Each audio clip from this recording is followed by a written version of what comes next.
दंतेवाड़ा जिला में चलाए जात नक्सल उन्मूलन अभियान लोन वर्राटू से प्रभावित होकर के एक इनामी सहित 3 माओवादी मन आज पुलिस के सामने आत्मसमर्पण कर दीन। इस संबंध में दंतेवाड़ा के पुलिस अधीक्षक गौरव राय बताइन कि लोन वर्राटू अभियान पाछू करीब 1 साल ले जिला में चलाए जाते। एक से प्रभावित होकर अब तक के करीबन 100 से नक्सली मन समर्पण कर चुके हैं।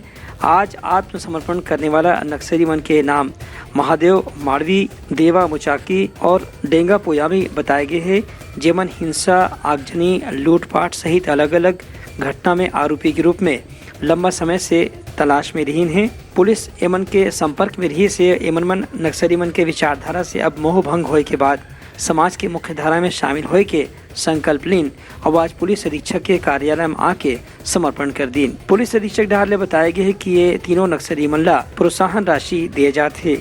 ब्यूरो रिपोर्ट, उतलंका न्यूज।